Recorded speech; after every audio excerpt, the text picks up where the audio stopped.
All right, I'm using this come along in conjunction with the tractor. I had to take all the bolts out of the top, except for the ones that secure the front edge there. The reason being, the top was too far forward and the door didn't want to close. So now this has good alignment. I think I just need to adjust that. That one over there will close. I've got these back in again. I think the seal, being brand new, was pushing the windshield a little bit forward. So I had to use some pulling power to get that thing to squash down the way it needs to.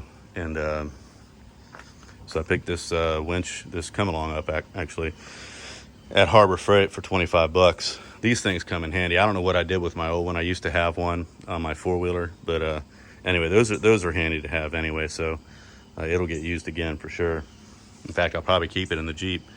I did buy a winch for the Jeep at Harbor Freight. It was on sale. I got this for $2.99, and I was gonna get a 9,000, but for $50 more, I was able to get the 12,000. And basically, what that allows is they say you should have twice the amount of pulling power than the weight of the vehicle. This is probably 4,000 pounds, if I were to guess, 4,200 maybe. So the 9,000 would work, but bigger is usually better in these types of cases. Having more than you need, I should say. Better to have that than not enough. But it looks like, because of the way this is here, I've got enough distance from between that and that hole, but I don't have enough distance this way to mount it. So I'm gonna have to get a mounting bracket, I guess, for the winch. I'll do some research on that. All right, so now I just need to get some clamps. Oh, by the way, I painted the doors the black. This is that Raptor truck bed liner, which is the same exact stuff I used here on the top. So when that's shut, when it's able to shut, that kind of blends in with it. Let me see if I can get a better one over here. Yeah, there you go.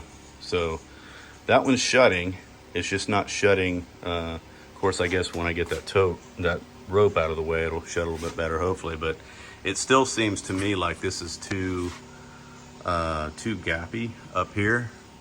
But as long as the seal is coming in contact with it, it would be okay.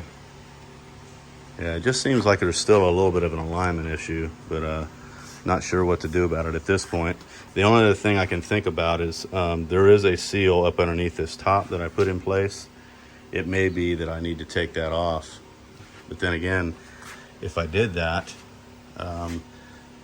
it's going to be inhibited from moving down because of the attachment up here along those 5 bolts. So I don't know, just going to have to play around with it for a while. But I do like the way that looks. I was debating whether to keep that solid like the regular stealth gray or to paint black, and I like the black. I think it really kind of ties in the top, so that was kind of where I was going with that. But anyway, all right.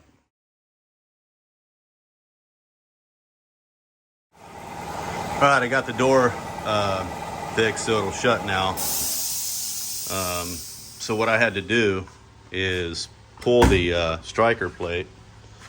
I guess that's what you call it.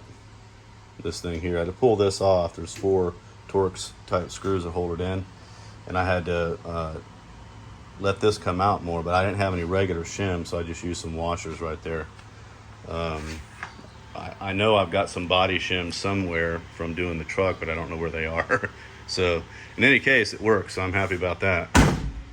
And alignment's pretty good. I still feel like it's a little bit high up here. You can see, I mean, it feels like it's sealing from the inside, and that's good. But I feel like the top, it may be that it just needs to settle for a while on that seal. Kind of like the truck doors.